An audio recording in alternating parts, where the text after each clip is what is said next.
Assalamualaikum warahmatullahi wabarakatuh. Assalatu wassalamu ala asrafil anbiya wal mursalin Sayyidina Muhammadin wa ala alihi wa sahbihi ajma'in wa sahabati wal qarabati tabi'in wa man tabi'in bisan ila yaumiddin. Rabbi shrah li sadri wa yassir li amri wahlul 'uqdatam min lisani yafqahu qawli. Para sahabat-sahabat sekalian, mudah-mudahan dengan adanya video ini kita semua mendapat hidayah dari Allah Subhanahu wa taala sehingga kita mantap dengan iman Islam. Dalam dialog kali ini, Pendeta David Salim selalu mengungkit-ungkit masalah Bible itu asli atau palsu gitu. Maka dari situ di dalam dialog kali ini adalah membahas diantaranya membahas tentang tema tersebut gitu. Nah, silahkan dukung channel ini karena channel ini tujuannya adalah untuk mempersempit pemurtadan yang ada di Indonesia gitu. Dengan orang melihat channel ini, maka orang itu akan tahu jawabannya ketika ada orang yang ketika ada orang yang mencoba-coba datang kepada umat Islam gitu loh. Inilah tujuan daripada channel ini gitu loh. Dan dukung terus channel ini, mudah-mudahan bagi Anda yang mendukung selalu diberi hidayah oleh Allah Subhanahu wa taala, dimudahkan urusannya, juga dilimpahkan rezekinya, dan mudah-mudahan Anda menjadi orang yang sukses dunia dan akhirat. Selamat menyaksikan.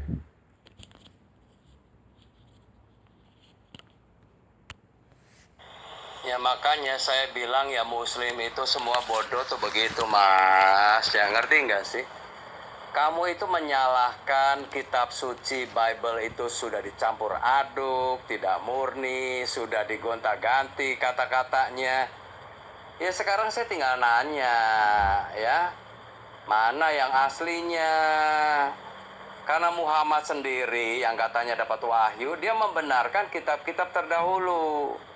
Bahkan kalian muslim disuruh mengimani kitab-kitab terdahulu.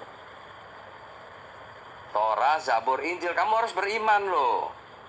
Nah, tapi sekarang coba pakai pikirannya. Kalau kamu disuruh beriman ya, ini bukan kata saya, bukan perintah saya ya. Ini menurut kalian muslim sendiri harus mengimani kitab-kitab terdahulu sebagai kitab yang sudah diwahyukan. Nah, terus kamu bilang, oh yang dulu itu sudah dirobah-robah. Jadi intinya kamu tidak perlu mengimani yang sudah dirobah-robah itu kan. Itu kebohongan mas ya. Kalau saya katakan kebohongan kamu nggak terima, tunjukkan gitu loh.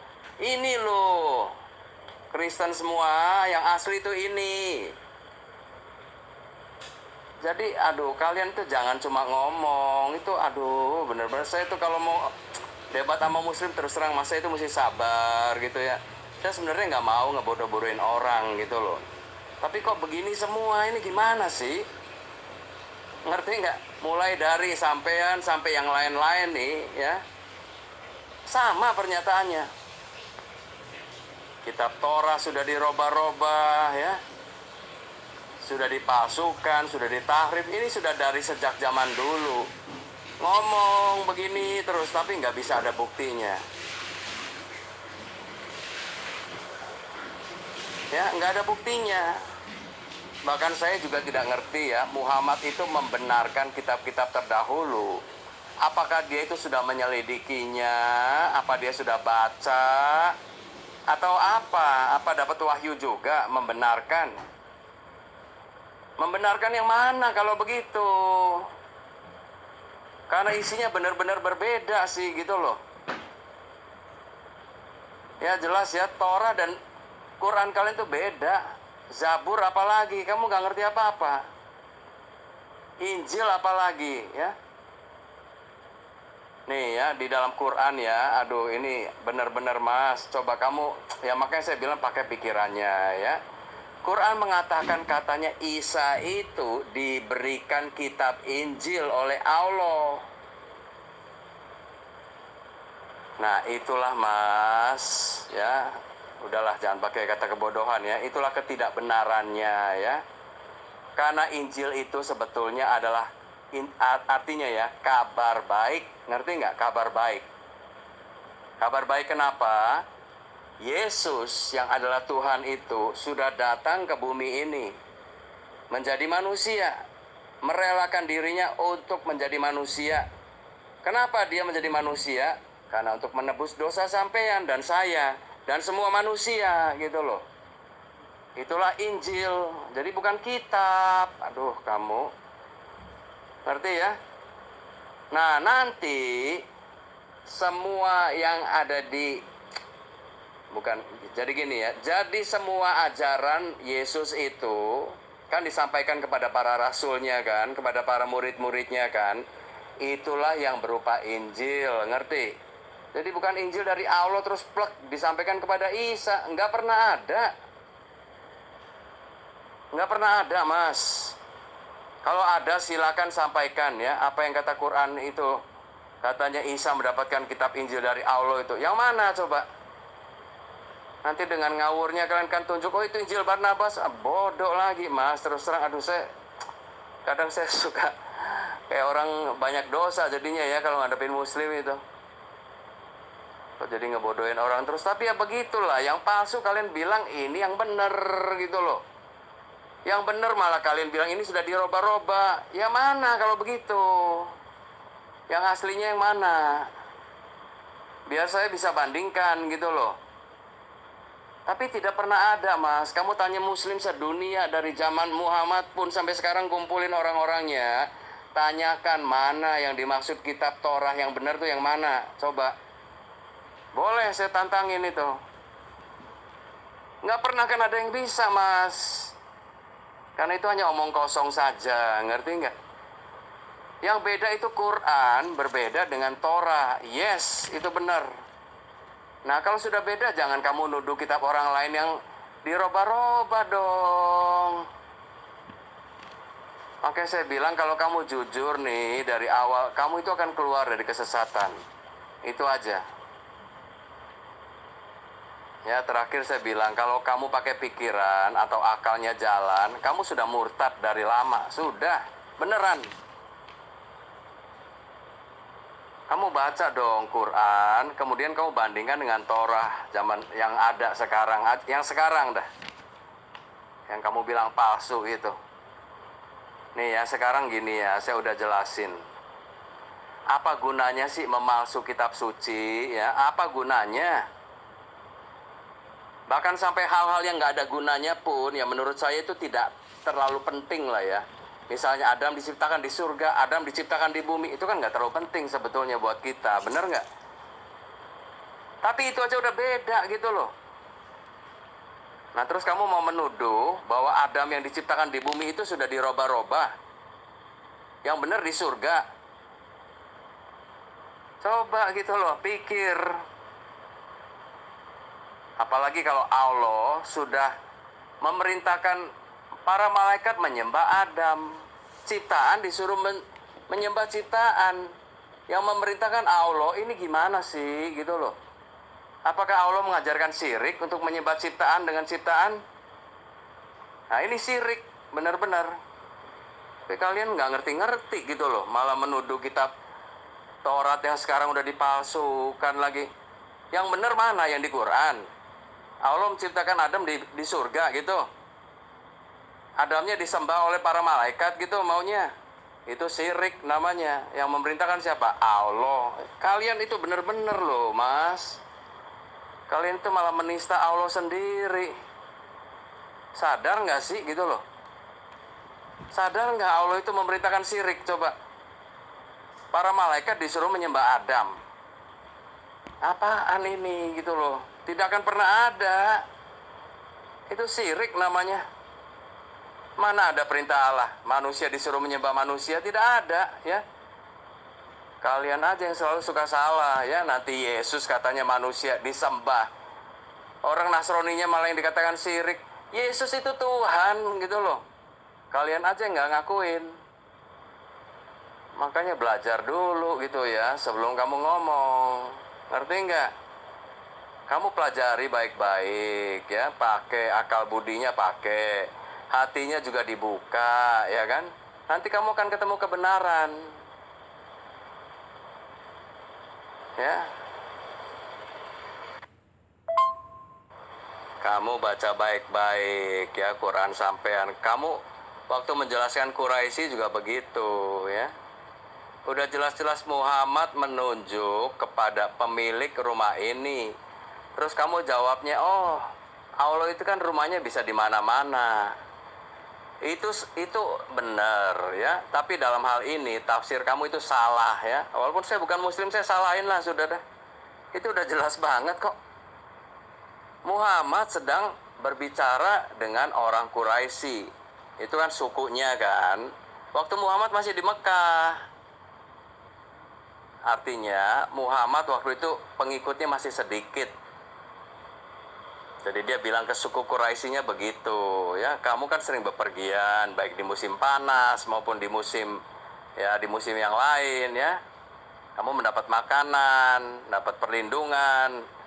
Nah, makanya kamu sembahlah pemilik rumah ini gitu. Itu maksudnya pemilik rumah inilah yang memberikan kamu perlindungan, memberikan kepada kamu rezeki gitu loh. Intinya itu yang mau dimaksud Muhammad, itu gampang sekali. Jadi jangan menclok-menclok tafsirnya. Artinya Muhammad mengakui si Rob yang ada di rumah ini ya, rumahnya Tuhannya orang Quraisy yang masih kafir itu diakui oleh Muhammad. Itu aja gitu loh. Jadi itu tafsirnya itu jangan macam-macam, Mas. Kamu ngadepin saya loh ya. Bukan kamu ngadepin orang-orang yang masih kelas TK, bukan ya. Saya juga nafsir kitab suci ya. Kamu mau apa gitu loh. Mau adu itu bahasa Arabnya, kata-kata aslinya saya ada kok. Ya, kamu mau apa-apa lagi.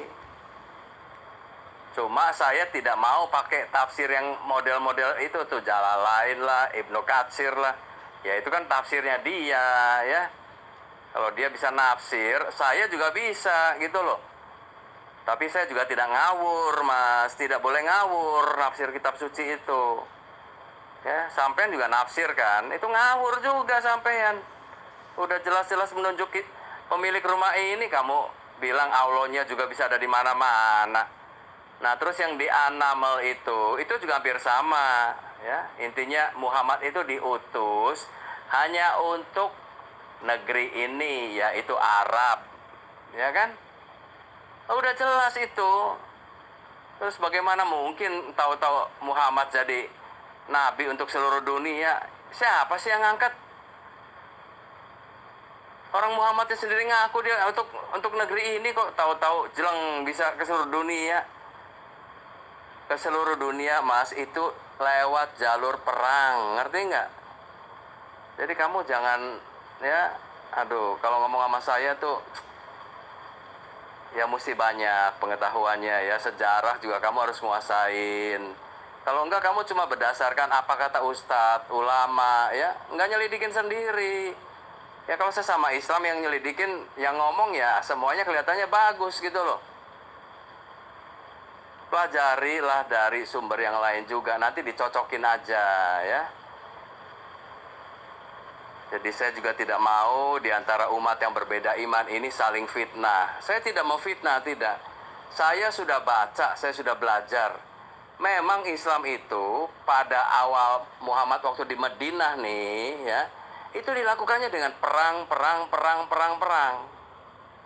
Makanya kan ada ayatnya kan di Kafirun itu kan, perangilah sampai mereka itu ya intinya tunduk kepada Allah dan kepada Rasulnya. Coba perangi sampai mereka tunduk kepada Allah. Allah yang mana? Allahnya Muslim. Ini tentu beda dengan Allahnya orang Yahudi, dengan dengan Nasrani. Beda. Jangan sangka namanya Allah terus semuanya sama. Allah itu banyak macam, saya kasih tahu. Hati-hati makanya. Ya. Jadi kalau perangi sampai mereka itu tunduk kepada Allah, ya Allahnya Allah Muslim, ya nggak bisa dong. Gimana? Orang beda. Orang Yahudi dari zaman dulu udah ada Allah yang esanya, Elohim, YHWH. Nah, sekarang suruh tunduk kepada Allah SWT yang di Ka'bah itu yang nggak bisa dong. Demikian juga orang Nasrani, ya. Ini gimana kalian itu? Dan Muhammad kembangin, ya, itu dengan pedang. Itu bener itu, udah, ya. Jadi jangan mentang-mentang ini nabi saya terus dibela-bela. Ya silakan aja mau dibela sih. Tapi kenyataannya seperti itu gimana? Kenyataannya seperti itu. Nanti saya juga akan tanya ya, kenapa sih gitu loh. Bagi yang non-muslim, Muhammad itu kok ya terus terang itu sama sekali nggak ada sempurnanya. Tapi buat muslim sangat sempurna. Kan aneh kan? Aneh nggak? Dan buat saya, Yesus itu sempurna. Tapi buat muslim, Yesus itu hanya nabi. Hanya untuk Israel lagi. Ini siapa sih yang punya ulah gitu loh ya. Ini ulah manusia, Mas. Ya, karena di Islam sendiri, di Quran kan, Isa itu terkemuka di bumi dan di akhirat. Ngerti nggak? Dan Muhammad tidak ada perkataan terkemuka di bumi dan di akhirat, nggak ada. Isa terangkat ke surga, Muhammad enggak, gitu loh. Isa itu dari bayinya, dari kecilnya aja dia sudah bisa menghidupkan burung dari tanah liat itu kan ya, yang katanya dengan seizin Allah. Oke, dengan seizin Allah. Tapi Muhammad enggak kan, gitu loh. Jadi sebetulnya dari sini aja kalian bisa menilai siapa sih kalau diukur dengan kedudukan nih, siapa sih yang kedudukannya itu jauh lebih tinggi gitu loh. Tapi kenapa kok Muhammad lagi? Harusnya Isa dong gitu loh. Walaupun kamu nggak percaya Isa sebagai Tuhan, nggak apa-apa, terserah kalian. Tapi paling enggak Isa itu jauh lebih tinggi, nggak ada bandingannya. Tapi kok posisinya dibolak-balik sih, gimana sih? Ya, walaupun saya nggak percaya Quran, saya sering kali heran ngelihat kalian itu. Isa akan datang lagi di hari kiamat sebagai la ilmu, sebagai pengetahuan. Ini sudah sesuatu yang nyata. Ikutilah aku, inilah jalan yang lurus. As-Sukruf 61. Ini kan Quran kalian. Ya, Isa akan datang lagi di hari kiamat. Dan dia akan menjadi hakim atas seluruh manusia. Kenapa bukan Muhammad? Coba kamu pikir makanya. Ya. Jangan, ya bisa aja kalian berdalih-dalih beginilah, begitulah. Ya, saya katakan cobalah pakai akal yang benar, hatinya juga terbuka ya. Jadi tidak usah kita membela agama, nggak usah. Ini keyakinan yang akan membawa kita itu di akhiratnya gimana. Sekali lagi Mas ya. Buat saya menang kalah debat itu nggak ada artinya lah ya. Siapa sih yang mau bisa menang debat gitu loh. Makanya saya katakan ya silakan aja mau diskusi boleh, asalkan baik-baik. Cari aja yang lebih pintar nggak apa-apa, silakan. Nanti jadi sampean tuh bisa dapat perbandingan gitu ya. Saya jauh ke sampean gimana, jauh ke ulama yang lain gimana gitu loh. Saya juga pengen dengar ulama kalian yang lain ngomongnya seperti apa gitu loh Mas. Ya udah semoga ada yang bisa ditangkap lah ya. Iya, tadi sampean kan bilang juga di Bible itu ya, walaupun kamu nggak bisa tunjukin yang aslinya, dengan membaca saja katanya banyak kontradiksi. Ya silakan nggak apa-apa ya. Kontradiksinya yang mana ya? Ya mudah-mudahan saya bisa jawab, ya kan? Yang kemarin kan udah kan, kamu katakan kontradiksi juga kan, antara 400 dengan 40.000 ya. Ternyata kamu kan kalau jujur, kamu yang salah baca ya. 400 itu adalah tempat yang luas lah ya. Jadi di situ ada kandang kuda tentunya ya, dan juga ada kereta perang. Zaman dulu kan orang perang kan pakai kereta ya kan. Kereta perang namanya. Nah, nanti dikendalikan oleh kuda. Nah, kuda dan kereta perangnya itu disimpan di satu tempat. Nah, satu kereta perang itu mungkin bisa ditarik oleh ya 4 ekor kuda misalnya kan. Nggak cukup satu kudanya supaya kencang larinya gitu loh ya. Jadi kalau 40.000 itu yang sekat-sekat tempat kandang-kandang kudanya gitu loh. Jadi kudanya ada 40.000. Tapi kalau kandang-kandang kuda berikut kereta-kereta perangnya itu ada 400. Itu kan kamu baca yang teliti gitu loh ya, itu bukan kontradiksi dong. Ngerti ya? Dan gini ya, itu bukan pendapat dari orang Islam, itu dari orang ateis. Ngerti orang ateis? Orang yang kerjanya itu cuma nyari-nyari kesalahan kitab suci, itu baik kitab sucinya orang Kristen, Quran, dia cari juga gitu ya. Kalau saya baca Quran sendiri dan saya menemukan memang ini nggak bener, itu aja ya. Ngerti ya bedanya ya? Kalau kamu kan cuma kata orangnya ateis lagi, kamu ambil pendapatnya. Jadi udah dijawab ya, 400 dan 40.000 itu tidak berkontradiksi, tidak ya? Ngerti nggak? Kalau nggak ngerti ntar saya tunjukin lagi ayat-ayatnya, saya ulang dari depan lagi nggak apa-apa deh. Supaya kamu ngerti aja. Ada yang lain lagi yang kontradiksi silakan ya. Bapak David, begini ya. Anda mengatakan semua muslim itu bodoh gitu. Karena apa? Karena mengatakan Bible itu telah dirubah, diganti kan begitu. Tetapi tidak bisa menunjukkan yang asli. Kan begini Pak David. Kalau Anda baca di dalam Bible itu sendiri, itu tidak pantas disebut dengan Injil yang asli gitu. Nggak pantas gitu loh.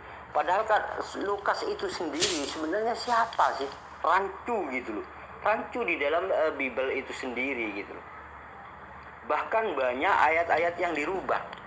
Saya sudah banyak menjelaskan kepada Anda bahwa Bible itu ada yang antara terjemahan lama dengan dengan terjemahan baru. Ini sesama versi lain loh ya. Ini masih versi lain, bukan saya belum menuju kepada versi yang lebih tua gitu, yang lebih lama seperti King James apa segala macam loh ya. Ini sesama lain gitu loh. Ini antara 40.000 dengan 4.000. Ini di ayat yang sama. Yang awalnya itu 40.000 tulisannya, kemudian setelah di era 90-an atau 80-an, 79 apa 90 apa berapa gitu ya. Nah, ini berubah menjadi 4.000. Padahal awalnya di dalam versi yang 60-an tahun 60-an itu 40.000 kandang. Nah, setelah di era 90-an maka berubah menjadi 4.000. Nah, ini kan di ayat yang sama gitu. Ini kan berubah. Dan ada mengatakan itu disekat-sekat apa segala macam. Lah, bukan masalah disekat-sekatnya gitu loh. Bukan masalah disekat-sekat apa segala macam, tetapi tulisan teksnya itu berubah. 40.000 yang awalnya kemudian menjadi 4.000. Ini kan berubah. Walaupun misalkan disekat-sekat apa segala macam, itu artinya Bible itu sekehendak Anda sendiri, gitu loh. Inilah yang membuat Bible itu tidak dikatakan otentik lagi, gitu loh. Karena apa? Karena dirubah sesuai kehendak manusia itu sendiri, kan begitu. Nah, sebenarnya walaupun orang itu tidak menunjukkan yang asli, kalau membaca Bible itu sudah tahu gitu loh. Sudah tahu bahwa ini bukan yang asli gitu loh. Sudah tahu gitu loh. Nah, Anda mengatakan kan semua Islam itu meyakini kitab-kitab terdahulu. Terus mana yang asli, Mas? Di dalam ajaran Islam itu wajib percaya kepada kitab-kitab terdahulu. Artinya begini, oh zaman dulu, zaman Nabi Isa itu ada kitab Injil, wajib percaya. Bukanlah umat Islam ini wajib melakukan Injil, bukan. Tetapi percaya bahwa Injil itu ada gitu. Dan sekarang ini sudah dirubah. Zaman dulu umat Islam wajib meyakini bahwa Injil itu zaman dulu itu ada, memang benar-benar ada gitu. Nah, umat Islam tidak diperintahkan untuk melaksanakan atau mengerjakan Injil, tidak. Umat Islam diperintahkan untuk mengikuti Al-Quran gitu. Tetapi harus percaya kepada Nabi Isa. Bukan untuk mengikuti Nabi Isa, juga percaya kepada Injil, bukan untuk mengikuti Injil. Umat Islam cuma percaya bahwa semua para utusan itu umat Islam wajib percaya gitu. Yang wajib diikuti oleh umat Islam adalah Al-Qur'an gitu. Karena Al-Qur'an mengajarkan wajib mempercayai kitab-kitab terdahulu dan juga wajib mengikuti Al-Qur'an dan atiullah wa atiur rasul gitu loh. Di dalam ajaran Islam seperti itu gitu loh. Wajib percaya gitu loh. Cuma sekedar percaya gitu loh, bukan disuruh mengikuti. Kalau disuruh mengikuti kan harus mencari mana yang asli kayak gitu. Nah ini di dalam ajaran Islam harus wajib meyakini bahwa zaman dulu itu memang benar ada Injil gitu. Nah setelah saya baca di dalam Bible, ternyata Bible itu banyak sekali ayat-ayat yang berbeda, berubah dan kontradiksi gitu. Maka itu membuktikan bahwa Bible bukan kitab Injil gitu, bukan kitab yang asli, bukan, karena banyak sekali perubahan yang dirubah oleh tangan-tangan manusia yang tidak bertanggung jawab gitu.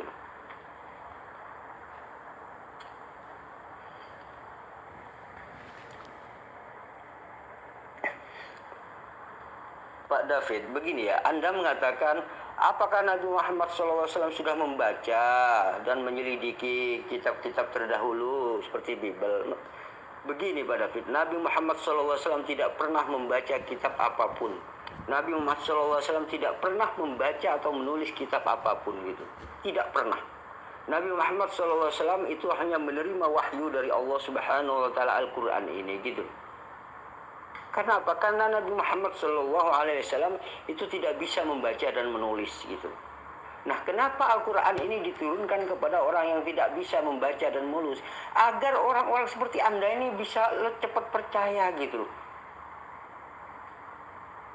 Tidak mungkin orang yang tidak bisa membaca dan menulis mampu mengarang atau menulis seperti Al-Quran ini. Ini adalah bukti bahwa Nabi Muhammad SAW, bahwa Al-Quran ini adalah bukan dari karangan Nabi Muhammad, tetapi dari Allah Subhanahu wa Ta'ala yang difirmankan kepada orang yang tidak bisa membaca dan menulis. Kalau Anda masih mengatakan Al-Quran karangan Nabi Muhammad, berarti Anda yang bodoh gitu loh. Anda yang bodoh gitu, bukan umat Islam. Anda yang bodoh. Sudah tahu tidak bisa membaca dan menulis masih aja dikatakan Al-Quran adalah karangan Nabi Muhammad. Itu kan bodoh. Anda yang bodoh sendiri gitu loh.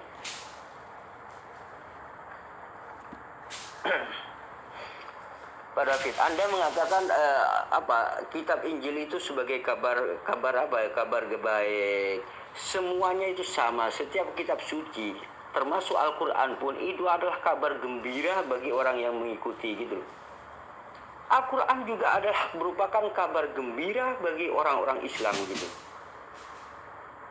Karena dari Al-Quran ini umat Islam mengetahui segala sesuatunya yang awalnya tidak tahu gitu. Seandainya Al-Quran ini tidak diturunkan, maka manusia ini akan tetap berada di dalam masa jahiliyah, yaitu masa-masa kebodohan gitu. Karena apa? Karena menuhankan Tuhan anak, Tuhan ini, anaknya Tuhan dianggap Tuhan juga gitu loh. Itulah zaman kebodohan gitu. Maka dari situ Allah menurunkan Al-Quran sebagai berita gembira bagi orang-orang umat Islam. Akhirnya Allah menyelamatkan orang-orang manusia ini gitu. Dan menyelamatkan orang-orang yang mengikuti Al-Quran gitu. Kalau Anda tidak mengikuti Al-Quran, berarti ya Anda ini maunya sesat sendiri gitu loh.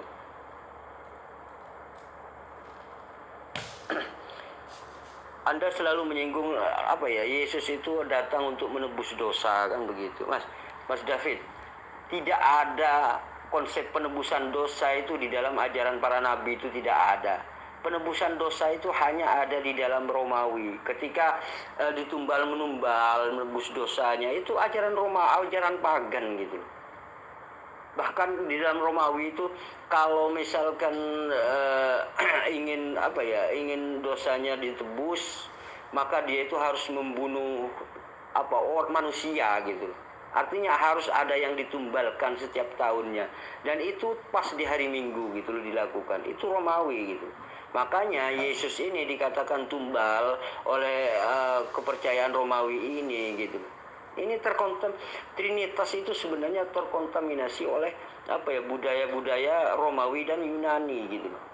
Trinitas ini sebenarnya gitu loh. Itu yang perlu Anda pahami. Ajaran para nabi Yahudi, Israel itu tidak ada istilah penebusan dosa harus menumbalkan manusia, itu gak ada gitu loh.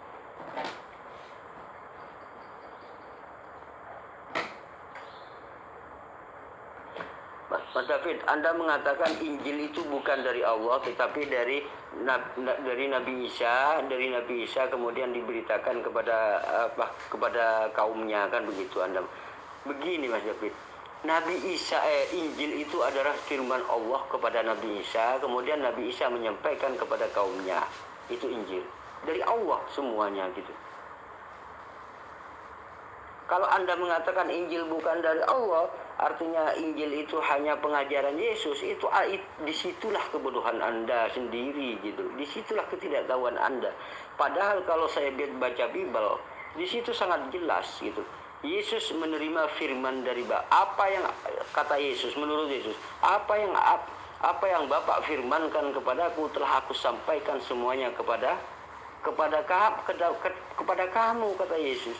Artinya Yesus itu hanya menerima firman dari Bapa, kemudian Yesus menyampaikan kepada umatnya gitu. Artinya Yesus ini hanya menerima firman dari Bapa gitu. Itu menurut versi Injil. Nah, siapa yang memfirmankan kepada Yesus ini siapa gitu? Bapa ini siapa gitu? Kok Yesus menerima firman dari Bapa, kemudian Yesus menyampaikan gitu? Nah, ini yang tidak Anda pahami gitu. Itu. Padahal benar Yesus hanya menerima firman dari Bapa, kemudian Yesus menyampaikan. Ini sebenarnya Injil itu adalah dari Allah, kemudian Nabi Isa ini menerima firman dari Allah dan Nabi Isa ini menyampaikan kepada kaumnya gitu. Itu yang perlu Anda pelajari juga. Anda jangan buta dalam hal ini gitu. Pak David begini ya. Allah itu kan ini setelah Nabi Isa itu pergi, Injil ini pergi juga gitu, pergi. Artinya begini, Allah itu sudah mempersiapkan kitab suci yaitu Al-Qur'an gitu.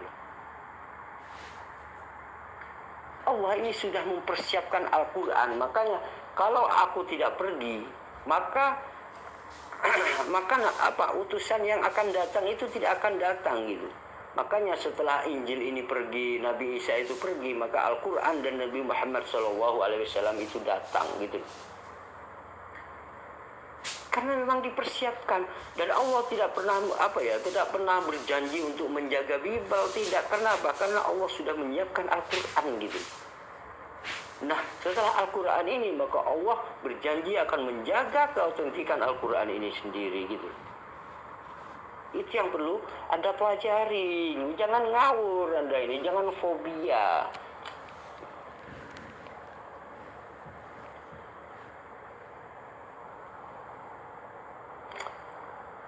Anda mengatakan begini, apa gunanya memalsukan kitab suci? Nah, ginilah. Anda mengatakan seperti itu ya. Nah, begini. Orang yang memalsukan kitab suci itu otomatis pasti akan tujuannya adalah ingin menyesatkan orang gitu. Contoh gini aja, ketika Paulus membantai pengikut Yesus, apa maksudnya? Apa ininya? Apa gunanya Paulus membantai pengikut Yesus gitu? Apa gunanya gitu? Ya karena ingin menyesatkan pengikut Yesus gitu loh. Nah, dengan cara-cara membantai ini tidak berhasil, maka merubah haluan menjadi apa? Ya menjadi, karena Yesusnya sudah tidak ada, maka kitab sucinya dan namanya Yesus itu yang dijadikan senjata oleh Paulus gitu loh. Nah, setiap orang yang merubah kitab suci itu tujuannya untuk menyesatkan gitu. Itu aja gitu loh sebenarnya gitu. Anda sempat mengatakan Adam diciptakan di bumi, terus kemudian dalam Islam kan di surga. Nah, kalau menurut dari namanya aja Eden. Kalau di dalam Bible kan Eden. Kalau di dalam ajaran Islam itu Aden. Artinya surga Aden gitu. Di dalam Islam Eden itu ada gitu. Dan di dalam Bible itu Eden namanya. Nah, Eden ini di timur bumi gitu loh. Eden ini di timur bumi, bukan di bumi loh ya. Saya sudah katakan kepada Anda bolak-balik bahwa Eden ini adalah ada di timur bumi gitu. Di timur bumi, bukan di bumi. Kalau Anda mengatakan Adam ini di bumi, ya itu artinya Anda itu kayaknya tidak membaca Alkitab deh kayaknya gitu. Padahal Adam itu sudah jelas sekali di situ dikatakan di Eden, diciptakan di Eden. Sedangkan Eden itu adalah di timur bumi tempatnya, bukan di bumi loh. Dalam Kejadian 2-3 itu sudah sangat jelas gitu, sangat jelas gitu.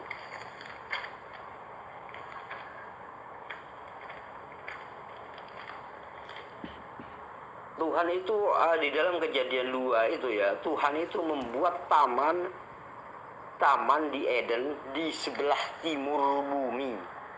Ingat, di sebelah timur, bukan di bumi loh. Di sebelah timurnya bumi. Dan Tuhan menumbuhkan berbagai pohon dari bumi. Gitu. Artinya pohon di bumi itu semuanya ditumbuhkan di Eden ini. Kan kalau memang Eden itu di bumi, ngapain Tuhan menumbuhkan berbagai pohon dari bumi gitu. Padahal Eden itu bumi juga gitu. Ini kan kalimatnya kan nggak pas. Tetapi kalau Eden itu di luar bumi, maka ketika ada kalimat menumbuhkan berbagai pohon dari bumi, itu pas banget gitu loh. Artinya Eden itu bukan di bumi gitu.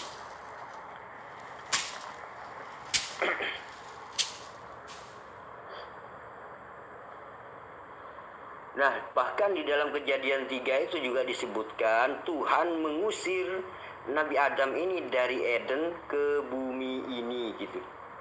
Nah, ini menunjukkan bahwa Eden itu bukan di bumi, karena Tuhan menunjukkan mengusir dari Eden ke bumi gitu. Nah, kalau Eden itu di bumi dikatakan dari Eden ke bumi, ini kan salah dalam tata bahasa di dalam Bible itu sendiri. Ini menunjukkan bahwa Eden itu bukan di bumi. Seharusnya kan begini, kalau memang Eden ini taman, Tuhan mengusir dari Israel, misalkan dari Israel ke Mesir, kan begitu seharusnya, bukan dari Eden ke bumi. Itulah yang tidak Anda pahami gitu loh. Itu juga tidak pernah Anda tidak peka terhadap setiap kalimat yang ada di dalam Bible itu sendiri gitu loh. Makanya Anda ini selalu menyimpang terus gitu loh. Nah, Anda sempat juga menyinggung masalah malaikat disuruh menyembah Adam gitu. Anda mengatakan begitu. Mas David, perlu Anda ketahui, di dalam Al-Quran tidak dikatakan menyembah Adam gitu.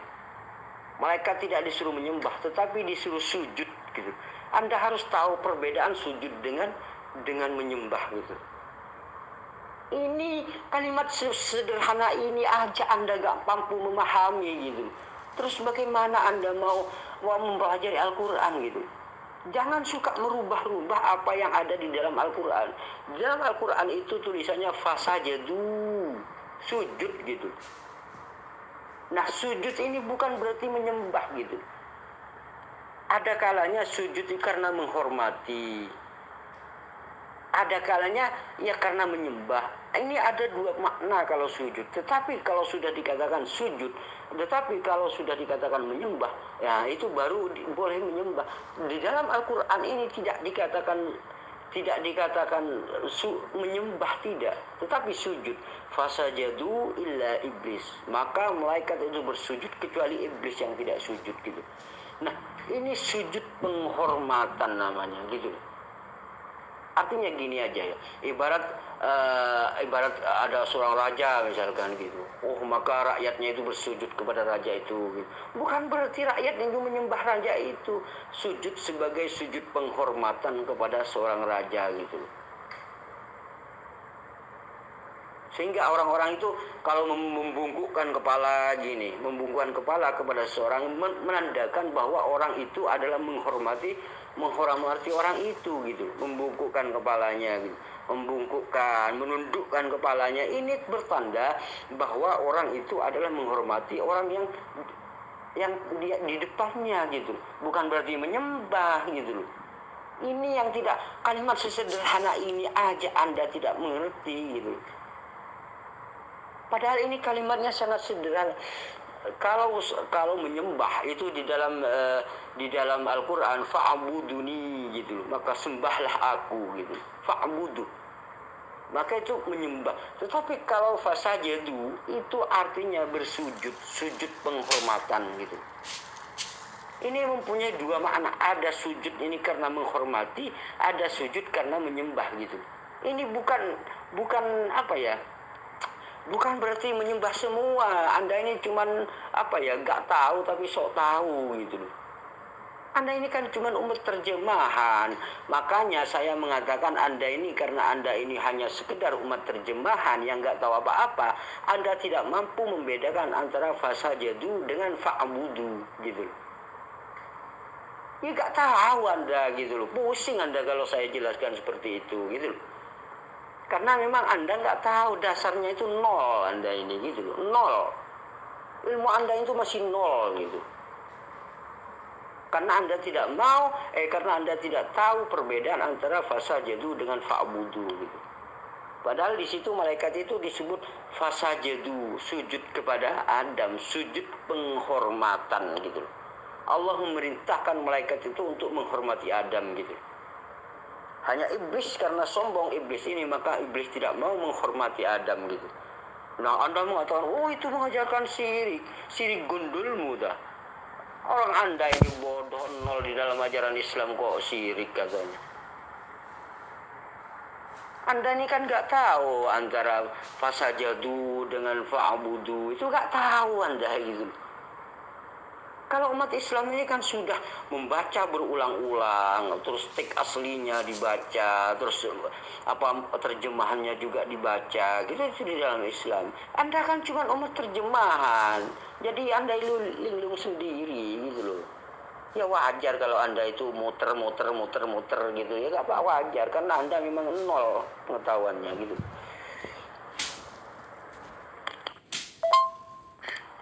Pak David, begini ya, Anda mengatakan masih berkutat tentang surat Quraisy gitu, dan Anda mengatakan baca baik-baik. Begini Pak David, saya sudah membaca baik-baik bahwa teks asli dan juga terjemahannya gitu loh Pak David.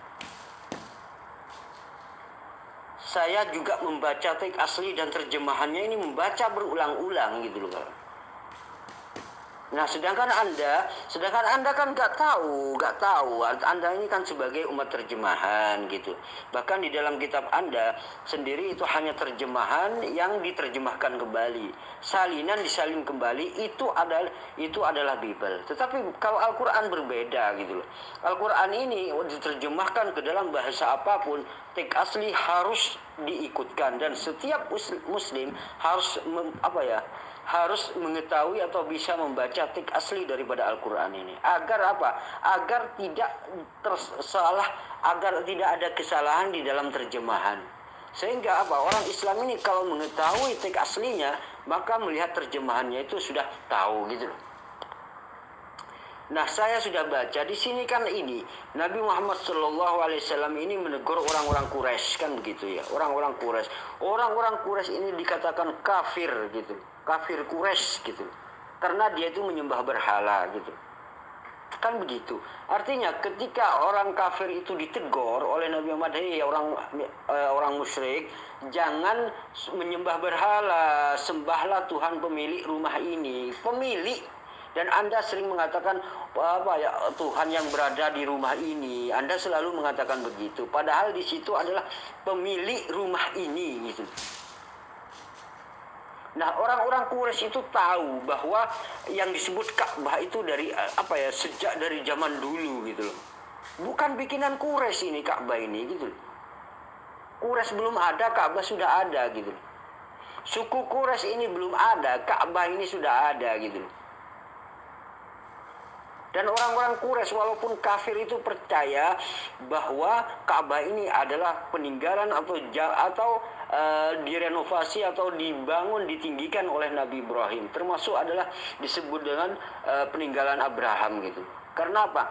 Karena bekas jejak kakinya Nabi Ibrahim itu ada di Ka'bah itu. Dan itu dipercaya oleh mulai sejak zaman sebelum Islam gitu.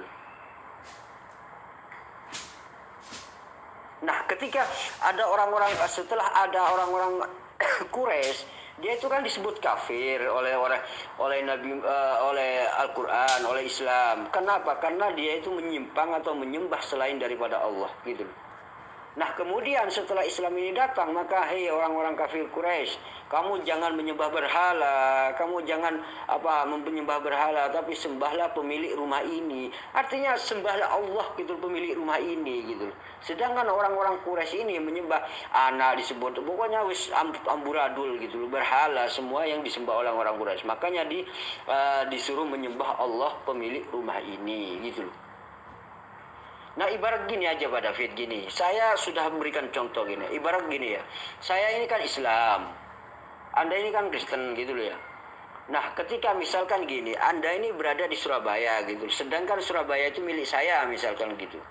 Dan Anda ini berada di satu daerah misalkan di anggaplah di satelit gitu ya. Anda ini berada di satelit gitu, di Darmo satelit gitu ya. Terus kemudian saya menegur kepada Pak David, kamu ini kafir, kamu ini jangan menyembah berhala, kamu ini menyembah menyembah Tuhan pemilik Surabaya ini gitu loh.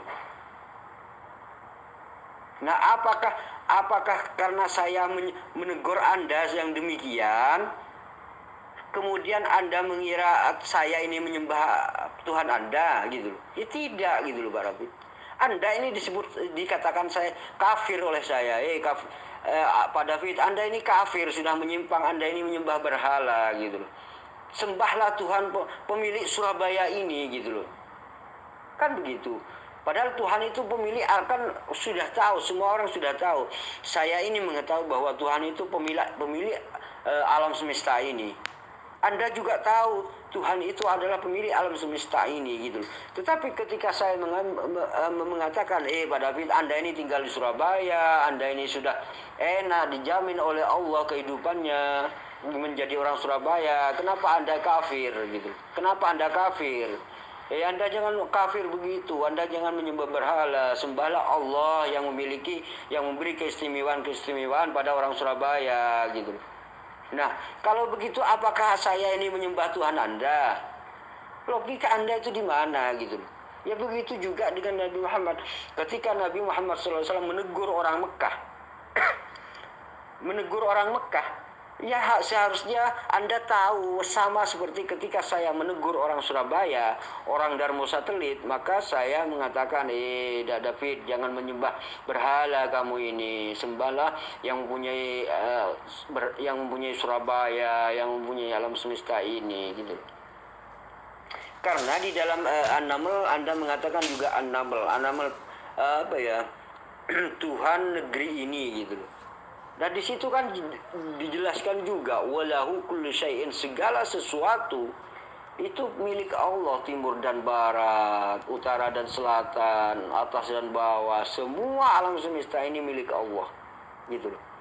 Nah, ketika dikatakan Tuhannya negeri ini, memangnya saya menyembah Tuhan Anda gitu? Ya tidak gitu loh. Itu kebutuhan Anda di situ gitu loh Pak David. Anda itu buntu dalam hal itu gitu. Makanya Anda muter-muter gak karu-karuan gitu. Karena apa? Karena ya Anda itu buntu gitu loh, gak tahu gitu. Gak tahu apa-apa Anda ini sebenarnya gitu.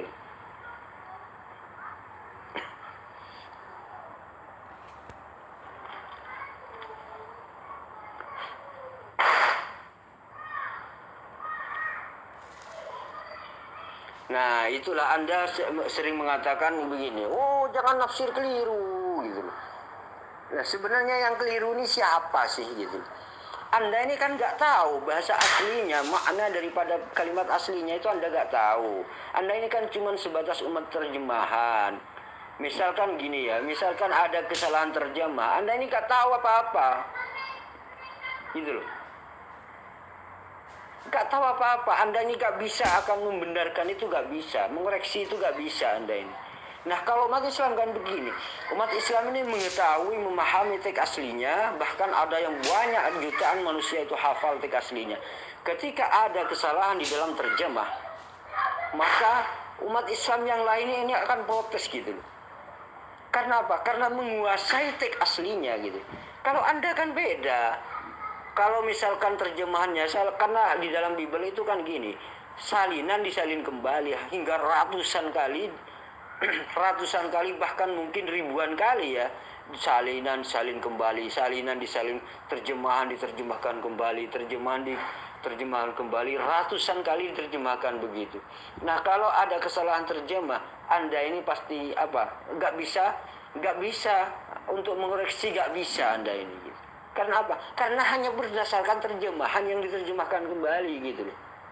Kalau dalam Islam kan enggak, teks aslinya selalu diikutkan, sehingga orang yang menguasai teks aslinya maka dia itu dapat mengetahui terjemahannya gitu.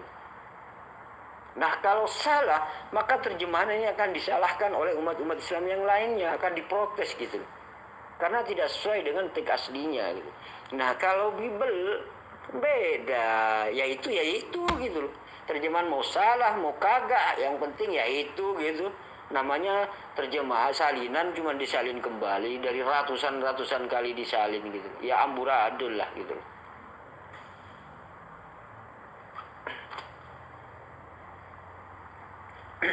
Nah, Pak David, Anda selalu menyelewengkan sebenarnya. Selalu menyelewengkan surat Quraisy tersebut gitu. Dan Anda selalu menyelewengkan surat Quraisy, baik surat Quraisy dan surat An-Naml itu ya. Padahal di situ Anda selalu mengatakan begini, oh yang ada di rumah ini gitu. Padahal itu bukan begitu tulisannya gitu. Kenapa Anda suka menyelewengkan gitu? Kenapa Anda tidak membaca atau mengatakan sesuai dengan apa yang tertera gitu? Padahal di situ adalah pemilik rumah ini, bukan yang ada dalam rumah ini, bukan pemilik rumah ini gitu loh. Nah masa Anda sudah tua gak mampu membedakan antara pemilik dan yang orang yang berdiam di situ gitu? Dan yang berdiam di situ gitu. Masa Anda ini kan udah tua, masa gak bisa membedakan antara pemilik? Kalau memang di dalam Al-Quran itu dikatakan pemilik rumah ini, jangan Anda katakan jangan Anda jangan Anda katakan ini yang ada dalam rumah ini, itu kebodohan Anda sendiri gitu loh. Masa saya begini ya, kalau berdialog dengan orang bodoh itu saya ikut bodoh gitu loh. Iya benar, mendingan saya berdialog dengan orang pintar. Kalau ada gurunya Anda, pendetanya siapa gitu, ayo tolong suruh dialog dengan saya gitu. Saya tidak mau berdialog orang yang bodoh di dalam Al-Quran gitu loh. Kalau membahas Al-Quran itu berdialog dengan orang bodoh itu percuma gitu, ikut bodoh juga. Anda Anda itu mau berdialog tentang Al-Quran sementara Anda tidak tahu Al-Quran, itu kan kebodohan Anda sendiri sebenarnya gitu loh. Sudah bodoh mau rubah-rubah lagi gitu loh. Maksud Anda ini apa gitu loh, maksud Anda ini gitu loh. Sudah bodoh merubah-rubah. Ini kan orang bodoh itu memang kan begitu gitu loh. Nah, kalau memang mau berdialog jujur gitu loh.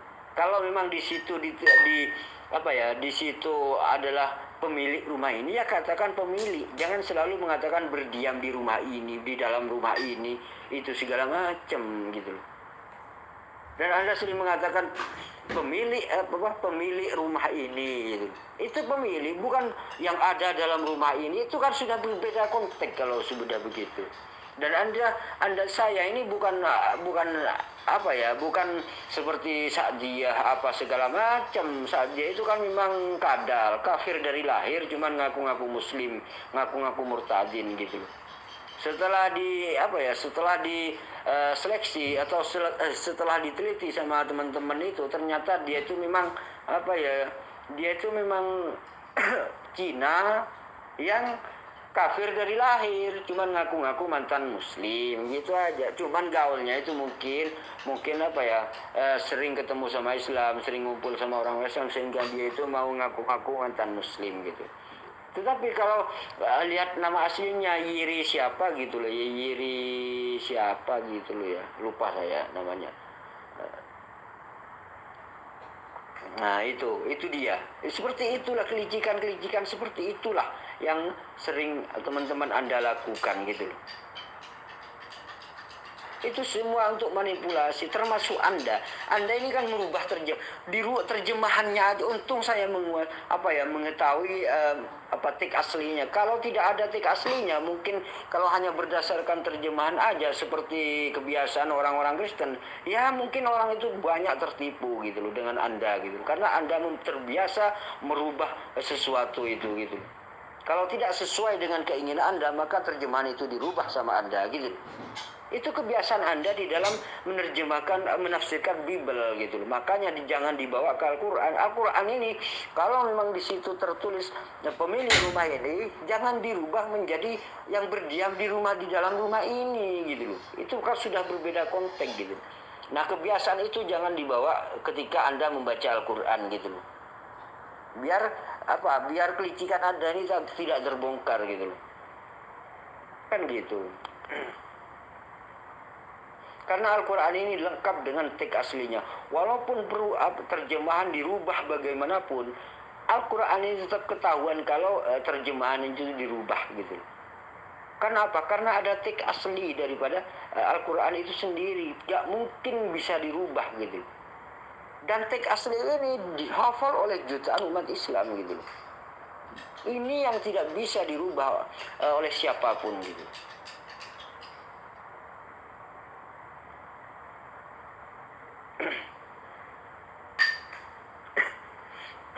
Begini Pak David, Nabi Muhammad SAW kan diutus bagi seluruh umat manusia, artinya rahmatan lil alamin gitu, berahmat bagi seluruh alam semesta ini gitu.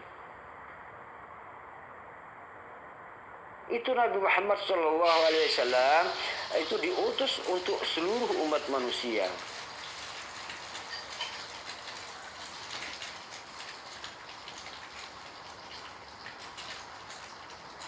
Nah, makanya Anda jangan hanya menjadi fobia aja Anda ini.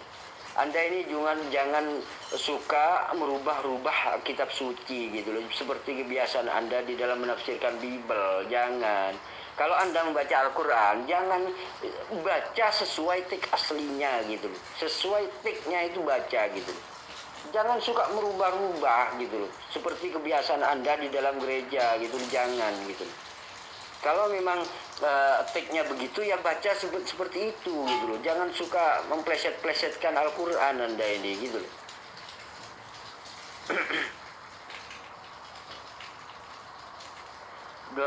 Pak David, Anda juga mengatakan baca sejarahnya juga waktu begini Pak David. Sejarah itu bukan Al-Quran ya.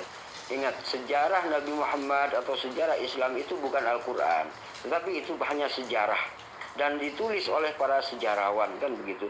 Saya pun juga tidak yang disebut dengan tarikh itu adalah sejarah. Saya mulai sejak SD itu sudah diajarin tentang sejarah Islam, tentang sejarah Nabi Muhammad SAW. Itu sudah diajarkan sejak dini gitu loh Bang. Kalau masalah sejarah itu jangan tanyakan. Anda ini mungkin belajarnya sepotong-sepotong atau gimana, atau cuman belajar dari Christian Prince aja Anda ini sebenarnya gitu. Yang fobia terhadap Islam gitu. Anda ini bukan belajar sejarah, Anda ini belajar dari mungkin Ali Makhrus segala macam yang lidahnya menjulur ketika mati itu gitu. Mungkin belajar dari situ juga Anda ya. Karena apa? Karena dia itu memang fobia terhadap Islam gitu. Christian Prince juga mungkin Anda belajar dari YouTube-nya itu gitu loh. Jadi Anda ini sudah sok pinter. Padahal Anda ini, kebodohan Anda ini nampak kalau berbicara kepada umat Islam Anda ini gitu loh. Nampak sekali gitu loh.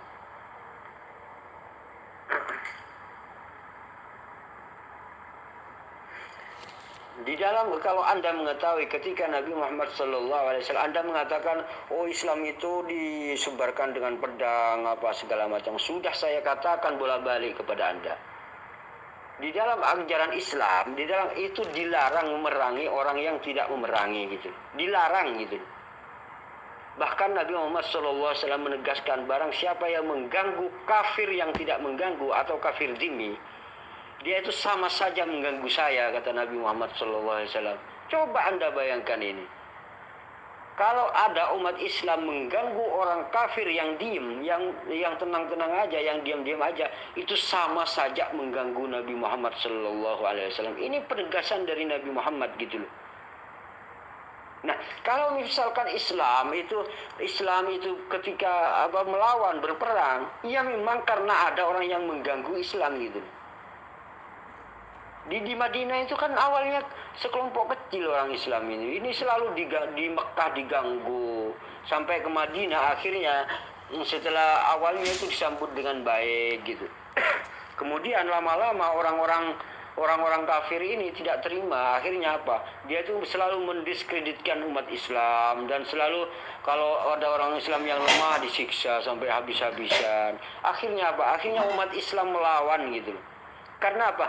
Karena ketika orang itu banyak yang berbondong-bondong masuk Islam, maka orang-orang kafir ini selalu mengintimidasi Islam. Loh, kenapa banyak masuk Islam gitu? Akhirnya umat Islam ini disiksa agar apa? Ya seperti kebiasaan Paulus itu gitu. Pengikut Yesus ini selalu disiksa oleh Paulus gitu. Ya begitu. Ketika zaman Nabi Muhammad, orang yang masuk Islam berbondong-bondong masuk, orang-orang yang masuk Islam ini selalu disiksa oleh orang-orang kafir gitu. Disiksa, disesah gitu loh, dibantai sama orang-orang kafir gitu. Ya akhirnya pada suatu saat Nabi Muhammad SAW diperintahkan untuk berperang gitu. Maka sejak itulah Nabi Muhammad SAW itu berperang gitu. Karena apa? Karena sudah umat Islam ini sudah tidak kuat lagi gitu. Artinya menghadapi penindasan, intimidasi, terus itu tidak kuat. Akhirnya Nabi Muhammad SAW diperintahkan untuk berperang gitu. Maka dengan izin Allah akhirnya memenangkan peperangan gitu. Ya dari situ. Kalau Anda bicara umat Islam mengajarkan perang kepada setiap orang kafir walaupun orang kafir itu diem, Anda ini salah. Anda ini coba Anda bayangkan ya, kalau memang Islam itu kejam, kalau memang Islam itu memang disuruh begitu, Anda hidup di Indonesia ini habis gitu, tahu nggak? Anda ini pasti dibunuh oleh umat Islam kalau umat Islam jahat gitu. Berhubung umat Islam ini ada pelajaran dan Nabi, barang siapa yang mengganggu orang kafir dhimmi, orang yang kafir tidak mengganggu, maka dia itu sama saja mengganggu aku, kata Nabi Muhammad. Nah disinilah umat Islam itu tenang gitu loh. Artinya kalau tidak ada orang yang mengganggu Islam, maka Islam tidak akan pernah mengganggu mereka gitu loh. Itu yang Anda, Pak David, Anda ini selalu bertemu dengan orang-orang Islam. Bahkan Anda ini kalau dalam kerja, itu pasti bertemu dengan orang-orang Muslim, berinteraksi dengan orang-orang Islam. Nah, kalau memang di dalam Islam itu harus membunuh, harus memerangi orang kafir, Anda ini lenyap dari, Anda belum lahir sudah habis gitu loh, Pak David. Gitu loh. Kalau memang orang Islam ini disuruh membunuh orang kafir gitu. Habis semua orang kafir, orang Kristen di Indonesia ini. Kalau memang orang Kristen itu jahat, orang Islam itu jahat gitu. Nah, bahkan Nabi Muhammad SAW menganjurkan, barang siapa yang mengganggu orang kafir dhimmi, orang kafir yang tidak mengganggu, maka sama saja dia itu mengganggu saya, kata Nabi. Begitu indahnya ajaran Nabi Muhammad SAW dalam bertoleransi gitu. Tetapi Anda yang bodoh aja yang menilai yang tidak tahu apa-apa gitu loh. Ya maksud saya bukan bodoh di dalam ajaran Islam Anda ini, tetapi sok tahu gitu loh. Bukan bodoh dalam segala hal Anda ini, tetapi Anda ini bodoh di dalam ajaran Islam tetapi sok tahu gitu loh. Itulah orang itu kalau sok tahu ya begitu. Jadi lucu akhirnya gitu loh.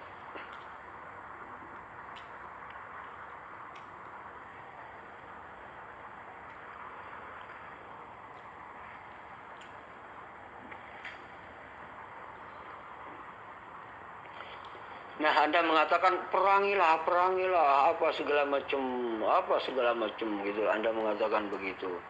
Sudah saya katakan, ketika ada kalimat perangilah gitu, itu ayat menyuruh memerangi. Artinya Nabi Muhammad disuruh memerangi orang yang suka mengganggu itu gitu.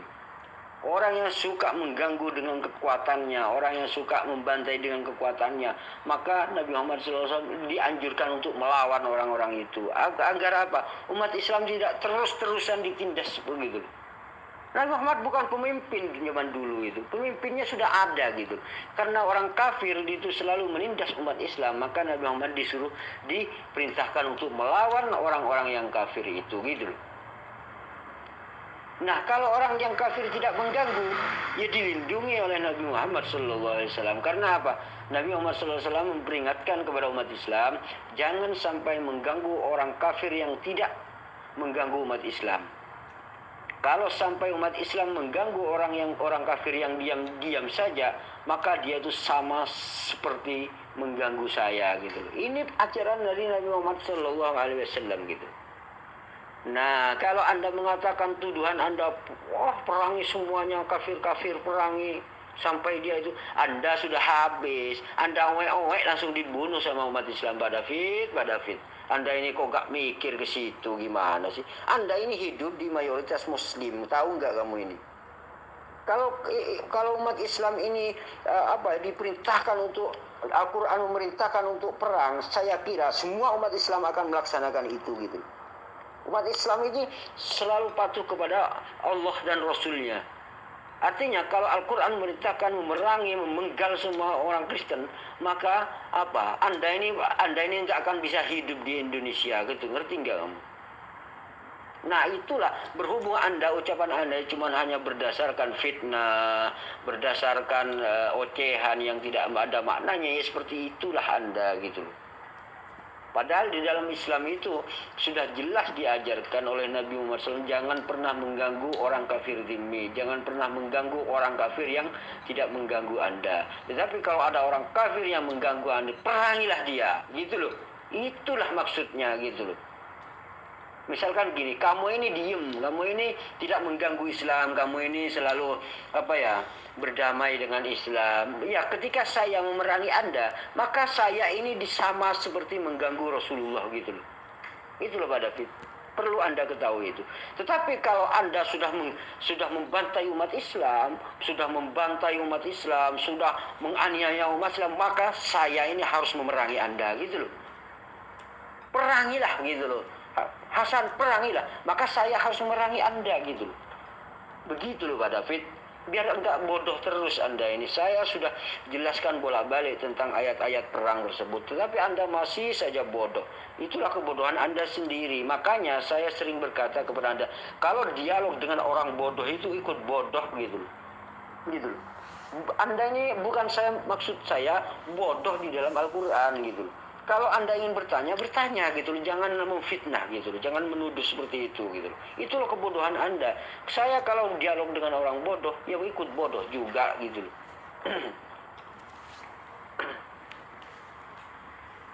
Lebih baik kalau Anda ingin berbicara tentang Islam, tentang Al-Quran, gurumu suruh kesini gitu loh. Siapa gurumu gitu loh. Suruh WA saya, suruh VN saya gitu loh. Gurumu yang menguasai Al-Quran, suruh VN saya gitu loh. Jangan Anda yang bodoh ini yang dialog tentang Al-Quran gitu loh.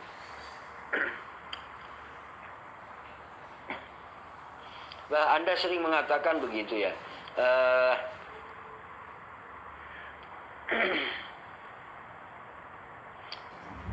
Islam ini dikembangkan dengan pedang segala macam. Anda ini terbalik. Sebenarnya Kristen yang dikembangkan dengan pedang gitu. Kristenlah yang dikembangkan dengan menjajah gitu. Romawi, kan pusat Kristen itu di Romawi. Romawi itu penjajah. Biangnya para penjajah itu adalah Romawi gitu. Dia tuh menjajah Jazirah Arab, menjajah kemana-mana gitu. Biang daripada penjajah itu adalah Romawi gitu. Dan pusat Kristen itu memang berasal dari Romawi. Nah, di Indonesia ini juga ya, Yang Kristen di Indonesia ini dibawa oleh para penjajah juga. Anda jangan lupa, Pak David, gitu. Anda jangan lupa, gitu. Karena apa? Karena di dalam Bible Anda itu Yesus berkata, "Aku datang bukan untuk membawa damai, melainkan pedang," gitu. Ini ajaran Anda loh, Pak David. Ajaran Bible Anda. Aku datang bukan untuk membawa damai. Jadi Yesus datang itu bukan membawa damai, gitu. Ini tertera di dalam kitab Anda, gitu. Aku datang bukan untuk membawa damai, melainkan pedang, gitu. Itu tertera di dalam Bible Anda. Kalau Anda, Kristen agama damai, Kristen membawa damai, itu omong kosong doang. Omong kosong, tidak sesuai dengan kitab sucinya, gitu. Itu hanya di mulut saja. Sedangkan di dalam kitab sucinya adalah, aku datang bukan untuk membawa damai, melainkan pedang, gitu. Itu ada di dalam kitab suci Anda, gitu.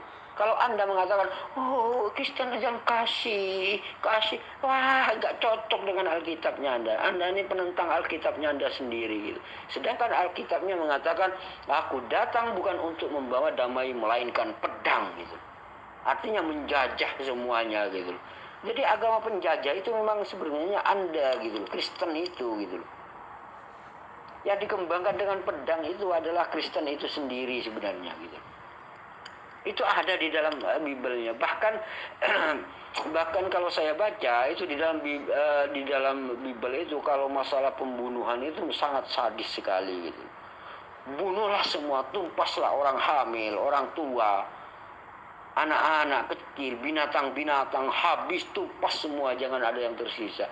Itu ada di dalam Bible Anda, gitu. Kalau di dalam Islam kan beda. Tidak boleh membunuh orang tua, tidak boleh membunuh orang hamil, tidak boleh anak kecil. Yang boleh dibunuh adalah orang yang ketika saat berperang itu, gitu.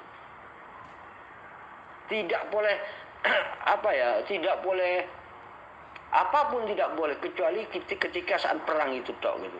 Nah, kalau perang pun ketika musuh itu tidak berdaya, maka dilarang dibunuh, gitu. Itu aturan di dalam Islam. Aturan di dalam Islam seperti itu. Beda dengan Bible. Kalau Bible itu tumpaslah semua, gitu. Orang hamil, anak kecil, gitu. Terus binatang semuanya, orang tua, tumpas semua, jangan ada yang tersisa, gitu. Ini kan kekejaman luar biasa sebenarnya, gitu. Kasihnya di mana kalau ajaran kitab sucinya seperti itu, gitu. Bahkan di dalam Matius kalau nggak salah ya, itu barang siapa yang tidak mengakui aku sebagai rajanya, seret ke sini, bawa ke sini, seret ke hadapanku, bunuh di depan mataku, gitu. Seret katanya, yang tidak mempercayai sebagai rajanya, gitu. Seret dan bunuh di hadapanku, katanya. Ini kan kekejaman ini sebenarnya, gitu loh. Cuman tidak percaya raja aja, gitu, sudah suruh diseret-seret, suruh dibunuh. Ini kan kekejaman, gitu. Biang daripada perang itu, biang daripada kekejaman, kesadisan itu sebenarnya Bible itu sendiri, gitu. Anda cuman buta, gitu loh, Pak David, gitu.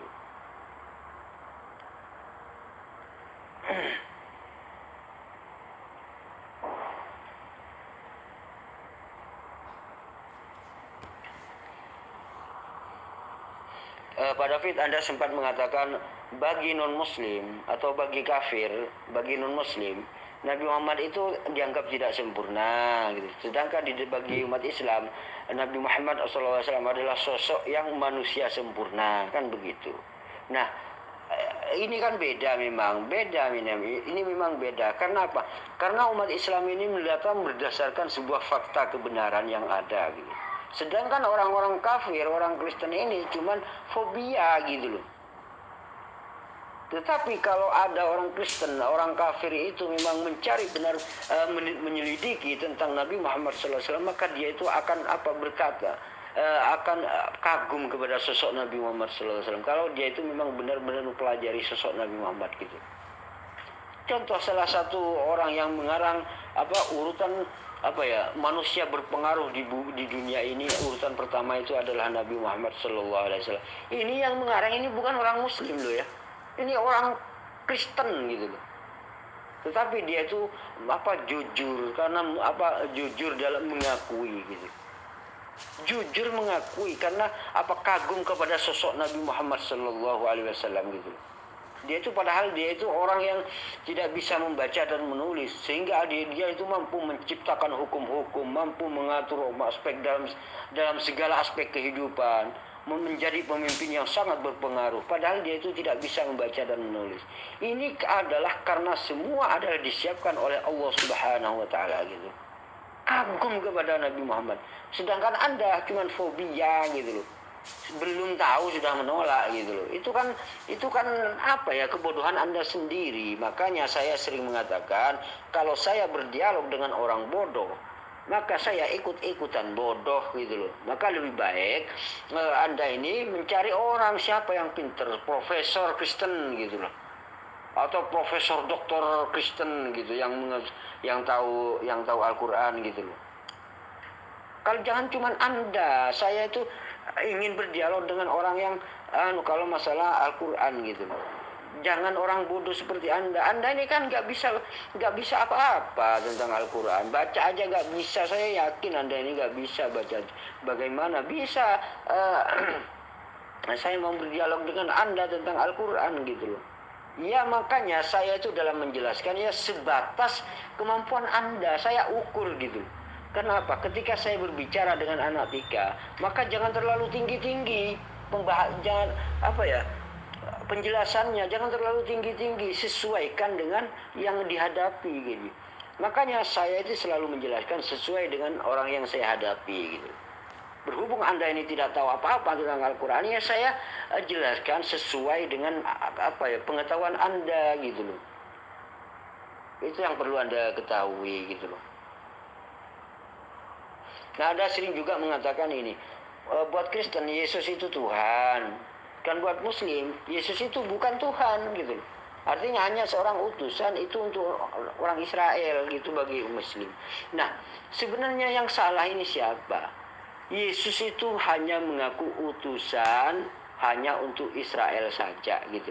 Aku diutus hanya untuk Bani Israel saja.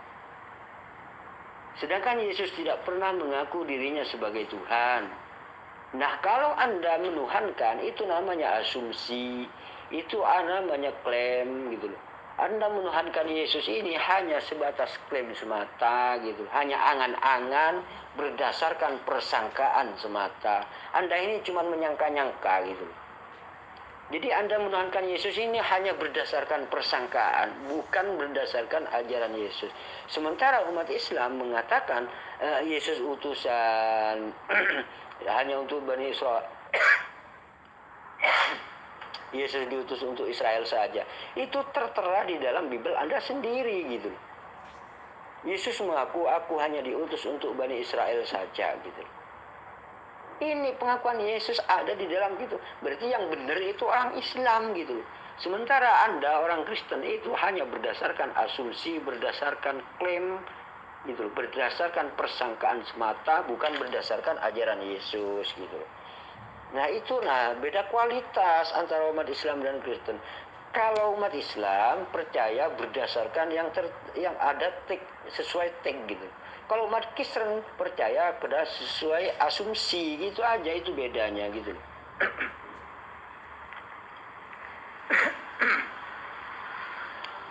Nah, Anda mengatakan kenapa bukan Nabi Isa yang Nabi Muhammad SAW disebut khataman Nabi, dan juga Nabi Muhammad SAW disebut Sayyidul Anbiya wal Mursalin, artinya pemimpin para utusan dan pemimpin para rasul gitu. Nabi Muhammad SAW adalah Nabi yang terakhir sebagai pemimpin para utusan. Artinya apa? Dari utusan-utusan terdahulu semua para utusan, semua para nabi, pemimpinnya adalah Nabi Muhammad SAW. Makanya disebut Sayyidul Anbiya wal Mursalin, Nabi Muhammad gitu. Pemimpin para nabi itu adalah Nabi Muhammad. Misalnya seandainya Nabi Isa hidup di era Nabi Muhammad, seandainya Nabi Musa hidup di era Nabi Muhammad, seandainya Abraham hidup di era Nabi Muhammad, maka semuanya itu akan mengikuti syariat Nabi Muhammad. Semuanya akan mengikuti Al-Qur'an gitu. Seluruh para nabi yang ada itu akan mengikuti Al-Qur'an gitu. Itu yang perlu Anda catat. Contoh, Nabi Isa ini nanti suatu saat ini akan datang ke dunia ini gitu. Nah, Nabi Isa ini setelah kedatangan ini akan mengikuti syariat Nabi Muhammad SAW gitu. Dia itu kedatangannya adalah untuk apa? Kedatangannya itu untuk untuk menolak orang-orang Kristen. Gitu. Kedatangannya begini, kedatangannya itu untuk membunuh salib. Nah, membunuh salib di sini menolak orang-orang yang menuhankan Nabi Isa itu sendiri gitu. Di dalam Bible itu dikatakan, di dalam Bible itu sebenarnya digambarkan pada hari terakhir ini Yesus akan berterus terang gitu. Apa terus itu? Menolak orang-orang yang memanggilnya sebagai Tuhan gitu. Artinya di hari terakhir ini Yesus itu akan menolak orang-orang yang memanggilnya sebagai Tuhan gitu. Karena Yesus akan berterus terang di hari terakhir itu. Nah, itulah yang disebut dengan kedatangan kedua kali di dalam Islam gitu. Di dalam Islam disebut mematahkan salib, di dalam Kristen, di dalam Alkitab disebutkan sebagai menolak orang-orang yang bukan setiap orang yang menyeru kepada Tuhan yang masuk kerajaan sorga. Itulah yang disebut ditolak oleh Yesus gitu. Artinya yang menyebut Yesus sebagai Tuhan itu tidak akan pernah masuk kerajaan sorga. Itu menurut Yesus. Sedangkan di dalam Islam itu diajarkan yaitu membunuh atau mematahkan salib. Artinya mematahkan argumen orang yang mengatakan Yesus sebagai Tuhan gitu. Itu yang perlu Anda kaji ulang loh Pak David gitu. Biar Anda itu gak termakan asumsi terus gitu loh. Anda itu cuma sebatas, iman Anda ini cuma sebatas asumsi, cuma sebatas dogma, bukan dari ajaran Yesus gitu.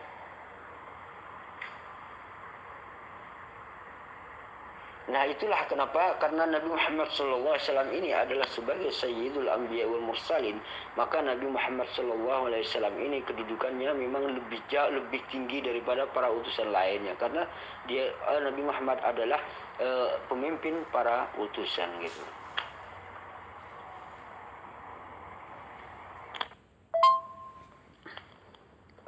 Begini Pak David, Anda mengatakan mana yang kontradiksi di dalam Bible? Ayo tunjukkan. Anda akan menjawab kan begitu ya. Ini bukan saya ini tidak berbicara tentang kontradiksi Pak David.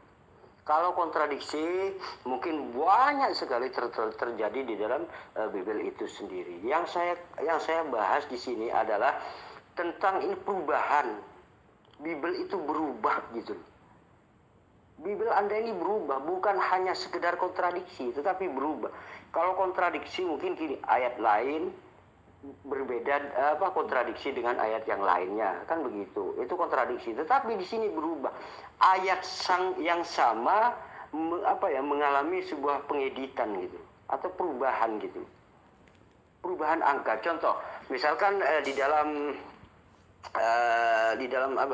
satu Raja-Raja pasal 4 ayat yang ke-26 gitu. Dalam Raja-Raja pasal 4 ayat yang ke-26 ini dalam terjemahan lama versi LAI Bandung itu pada tahun 1960 itu tertulis angka 40.000 kandang gitu loh Pak David. Ini versi terjemahan lain nih, terjemahan lama versi lain itu yang 40 tertulis 40.000 kandang. Kan begitu. Nah, tetapi di ayat yang sama yaitu di dalam Raja-Raja pasal 4 ayat yang 26 tersebut setelah menjadi terjemahan baru versi LAI yang tahun 1979 ini beda 19 tahun ya. Dari tahun 1960 sampai 1979. Kemudian ini menjadi 4.000 kandang gitu. Yang awalnya terjemahan lamanya 40.000 kandang itu ada kemudian menjadi 4.000 kandang gitu. Hanya berselang 19 tahun.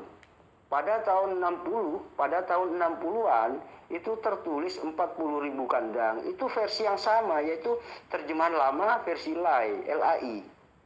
Dan kemudian setelah tahun 1979 terjemahan barunya, maka menjadi 4.000 kandang. Nah, siapa yang bertanggung jawab di dalam perubahan ini? Itu. Apakah pada saat tahun 1979 ini, terjemahan baru ini, orang-orang itu bertemu Yesus sehingga dirubah Alkitabnya gitu, dari 40.000 menjadi 4.000 gitu. Apakah Yesus, orang Indonesia, ayo berubah aja, jangan 40.000 dong, 4.000 aja gitu. Kemudian Alkitabnya raja itu dirubah menjadi 4.000, apakah begitu? Ini yang saya katakan, wah ini palsu. Dari sinilah saya mengetahui bahwa Bible itu bukanlah Injil yang asli gitu. Ini sebenarnya kalau memang orang itu membaca Bible, itu sudah tahu bahwa Bible itu bukanlah yang asli gitu. Anda selalu menunjukkan kalau memang Bible itu palsu, tunjukkan yang asli, tunjukkan yang asli. Nah, orang yang cerdas akan mengetahui bahwa kalau orang itu membaca Bible, itu akan tahu gitu loh, bahwa Bible ini bukanlah yang asli gitu. Bukanlah yang asli gitu. Karena apa? Karena mengalami sebuah perubahan gitu. Nah, coba Anda bayangkan, versi yang tahun 60-an itu masih tertera 40.000 kandang kuda, 40.000 kandang kuda. Ini ayat yang sama ya. Saya tidak membahas masalah kontradiksi di ayat yang berbeda. Ini saya berbicara tentang satu ayat yang sama. Berubah gitu. Nah, pada tahun terjemahan lama versi LAI pada tahun 60-an itu tertulis 40.000 kandang kuda. Kan gitu. Nah, setelah tahun 1979 terjemahan baru versi LAI juga ini ditertulis 4.000 kandang gitu. Nah, ini siapa yang merubah? Apakah Yesus datang ke Indonesia merubah? Itu jangan 40.000, 4.000 aja deh gitu. Apakah Yesus datang ke Indonesia begitu? Nah, siapa yang bertanggung jawab di dalam perubahan ini?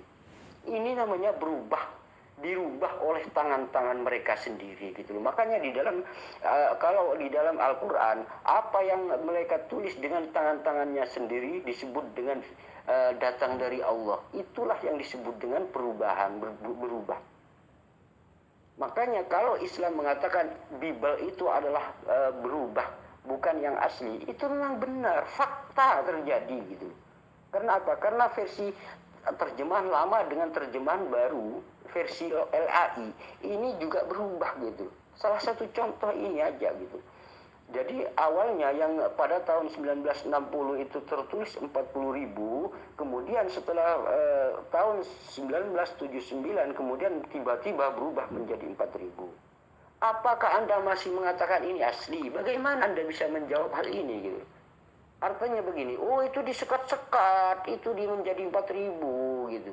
Itu sekat-sekatnya dibuang jadi 4.000. Artinya pada tahun 1979 itu sekat-sekatnya baru dibuang gitu. Akhirnya atau rusak yang ini gitu. Yang 36.000-nya rusak gitu. 36 pada tahun 1979 36.000 kandangnya rusak sehingga ditulis 4.000 begitu. Ini adalah sebuah perubahan gitu. Nah, ini yang disebut dengan ditulis oleh tangan-tangannya sendiri dan dikatakan itu dari Tuhan, itu dari Allah. Ini adalah perubahan gitu loh Pak David. Inilah yang terjadi kalau memang Bible itu memang benar-benar bukan firman Tuhan gitu. Masa firman Tuhan dirubah-rubah dari 40.000 menjadi 4.000? Terus maunya apa? Tujuannya itu apa merubah 40.000 kepada 4.000 ini apa? Gunanya itu untuk apa gitu? Kok bisa merubah gitu? Kalau memang Bible itu benar-benar firman Tuhan gitu. Gunanya ini untuk apa dirubah? Ini ayat yang sama ya, ayat yang sama di dalam Raja-Raja 4 ayat yang 26. Itu pada tahun 60 ini adalah 40.000 kandang. Pada tahun 60-an itu tertulis 4.000 kandang, 40.000 kandang. Nah, setelah tahun 79 maka menjadi 4.000 kandang. Ini berapa yang dikorupsi ini gitu. 36.000 dikorupsi gitu. Ini kitab suci loh ya. Firman Tuhan berani dikorupsi seperti ini. Firman Tuhan berani dirubah seperti ini. Dan Anda masih mengatakan ini yang asli gitu. Bagaimana Anda cara membantah gitu? Padahal di ayat yang sama ini mengalami perubahan. Saya tidak berbicara tentang kontradiksi, tetapi perubahan, revisi yang dilakukan oleh LAI gitu. Itu belum kepada versi King James. Versi King James yang lebih, apalagi merujuk kepada terjemahan-terjemahan yang lebih tua lagi, semakin semakin amburadul gitu. Ini sesama versi LAI aja ini sudah mengalami perubahan gitu. Coba Anda bayangkan ini gitu. Ini berubah gitu. Pak David, sebenarnya banyak sekali perubahan atau revisi-revisi yang terjadi pada Bible itu. Untuk apa? Gunanya itu apa merevisi Bible itu untuk apa gitu loh. Saya tanya kepada Anda, kenapa harus direvisi? Kenapa harus dirubah angka-angkanya gitu loh. Ini maksudnya apa gitu loh. Untuk apa gitu loh direvisi gitu loh. Apakah untuk untuk mengurangi kontradiksi yang ada di dalam Bible atau gimana? Untuk apa dirubah gitu? Bahkan di dalam ada lagi ya di dalam Tawarikh 22, di dalam Tawarikh pasal 22 ayat yang kedua, terjemahan baru versi LAI itu pada tahun 1999, dan Holy Bible yaitu versi King James yaitu Ahazia itu umur 42 tahun, kan begitu ya. Nah, tetapi di dalam versi Yayasan Kalam Hidup di Bandung, juga di yang versi Sunda yang terbitan tahun 91, dan juga versi Jawa dan Madura, versi Jawa dan versi Madura yang tahun 94 itu tertulis 22 tahun. Ini ayat yang sama. Jadi Tawarikh pasal 22 ayat yang kedua di dalam versi Maduranya juga versi Jawanya itu tertulis 22 tahun. Tapi di dalam versi King James dan juga versi terjemahan baru LAI Jakarta pada tahun 99 itu tertulis 42 tahun. Tetapi dalam tahun 94 versi Madura, versi Jawa, versi Sunda ini tertulis 22 tahun. Ini kan berbeda. Antara 42 tahun dan 22 tahun ini kan berbeda. Selisih 20 tahun. Kemana yang 20 tahun ini gitu? Ini di ayat yang sama gitu ya. Saya tidak mengatakan ini ayat berbeda, tetapi ayat yang sama gitu. Bahkan kalau saya baca di dalam Tawarikh 21 ayat yang kelima sampai kepada Tawarikh pasal 22 ayat yang kedua versi LAI Jakarta itu bahkan dikatakan umur 32 tahun setelah dikalkulasi gitu. Ini kan juga berbeda lagi gitu. Berbeda lagi gitu. Ini kan berbeda. Berarti Yoram ini siapa ya?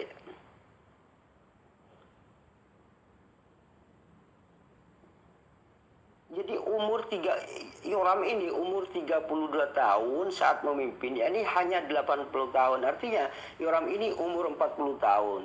Gitu ya. Usianya itu 40 tahun di dalam versi LAI Jakarta ini. Sekitar umurnya 40 tahun, tetapi pada saat gugur itu umurnya berarti 40 tahun. Artinya yang memimpin menjadi raja ini hanya 8 tahun. Kan gitu. Nah, ketika itu digantikan oleh anaknya yang bernama Ahazia. ini umur 42 tahun anaknya ketika menggantikan ayahnya. Nah, persoalannya kan di sini apa ya? Aneh gitu loh. Sedangkan ayahnya umur 40 tahun kan gugur. Nah, saat itu digantikan oleh anaknya. Anaknya sudah umur 42 tahun. Nah, di sini kan anak ini lebih tua daripada ayahnya gitu loh. Ahasia ini 42 tahun ketika menggantikan ayahnya yang gugur ini gitu. Dan juga di sini juga pada saat itu umur 32 tahun. Persoalannya adalah di dalam versi LAI dan versi King James itu 42 tahun umurnya, tetapi kalau dalam versi Sunda, Jawa, Madura itu 22 tahun umurnya. Dan juga kalau di versi LAI juga kalau saya baca mulai dari Tawarikh 21 ayat yang kelima sampai Tawarikh pasal 22 ayat yang kedua, ini menunjukkan bahwa bahwa Yoram ini umur 32 tahun saat memimpin menjadi raja, kemudian gugur di umur 40 tahun. Artinya 8 tahun memimpin, kemudian gugur. Artinya 40 tahun umurnya Yoram ini. Dan kemudian pada saat itu diganti oleh anaknya Ahasia, dan anaknya ini umur 42 tahun. Ini kan anaknya lebih tua daripada ayahnya gitu loh. Anda paham nggak di sini maksud saya gitu? Nah, ini yang dimaksud dengan perubahan gitu loh. Ini sebenarnya sangat kacau gitu loh, sangat kacau. Bahkan di dalam angka-angka yang terjadi, perubahan angka di dalam Bible itu banyak sekali perubahan gitu. Contohnya angka 8 tahun kemudian diformat menjadi 18 tahun gitu. Di dalam Tawarikh pasal 36 itu dari ayat yang kelima sampai 9, Alkitab Melayu tahun 1928 itu mengatakan 8 tahun gitu. Nah, kemudian setelah melihat lagi dalam ayat yang sama, terjemahan baru versi LAI pada tahun 99, dan juga di dalam Raja-Raja 248 terjemahan baru LAI 1999 juga, ini menunjukkan 18 tahun gitu. Nah, di ayat yang sama ini yang versi Melayu tahun 28 itu cuma 8 tahun. Kemudian di dalam Tawarikh, di dalam terjemahan baru LAI yang tahun 99 itu menjadi 18 tahun gitu. Ditambah 10 tahun ini sama LAI gitu. Nah, ini maksudnya penambahan umur ini apa gitu? Buat apa gitu? Untuk apa ditambah-tambah seperti itu, dirubah-rubah seperti itu, gunanya apa gitu? Merubah firman Tuhan. Ini cuma berselang beberapa tahun gitu loh. Ini cuma berselang beberapa tahun dari tahun 28 sampai tahun 99 yang versi Melayu dan versi LAI ini cuma sekitar berapa ya? 71 tahun. 71 tahun sudah berubah menjadi 18 tahun gitu. Nah, bagaimana kalau sejak zaman Yesus dulu? Perubahannya seperti apa gitu? Ya kacau. Makanya kalau Islam mengatakan Bible ini bukanlah sesuatu,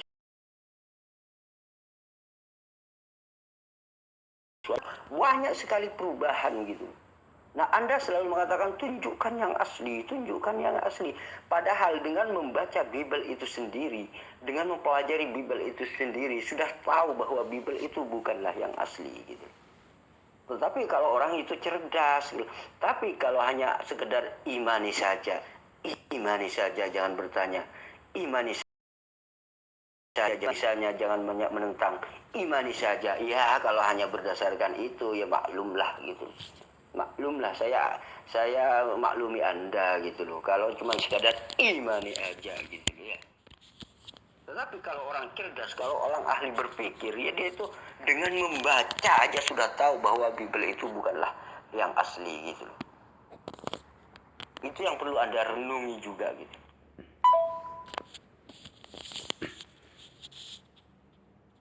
Nah, begitulah dialog antara saya Hasan Madura dengan Pendeta David Salim. Nah, sebenarnya begini, inti daripada dialog kita sebenarnya apakah Yesus itu Tuhan atau bukan, kan begitu intinya. Cuman sedikit mengenai membahas tentang masalah Bible asli atau tidak gitu. Terus sebenarnya kalau saya lihat di dalam Matius 23 ayat yang ke-9 itu juga sebenarnya Yesus itu bukan Tuhan juga bukan jelmaan Tuhan gitu. Karena apa? Karena di dalam Matius pasal yang ke-23 ayat yang ke-9 menyatakan di situ adalah janganlah kamu menyebut siapapun Bapa di bumi ini. Karena hanya satu Bapa yaitu yang di sorga. Kan begitu. Artinya Yesus itu kan di bumi. Jangan mengatakan Yesus dan Bapa itu benar-benar satu gitu. Artinya Bapa itu adalah yang disembah oleh Yesus. Artinya karena apa? Karena Yesus menerima firman dari Bapa gitu. Intinya ya di situ sebenarnya, cuman orang Kristen ini kurang peka terhadap perkataan-perkataan Yesus. Akhirnya apa? Lebih percaya kepada sebuah asumsi yang dibangun gitu loh. Itu aja sih sebenarnya. Terima kasih Anda telah setia mendukung dan menonton channel-channel ini dan dukung terus karena ruang gerak pemurtatan gitu. Nah, kalau ada hal-hal pelajari di dalam yang bermanfaat di dalam diskusi ini, silahkan Anda jawabkan seperti apa yang ada di dalam video ini.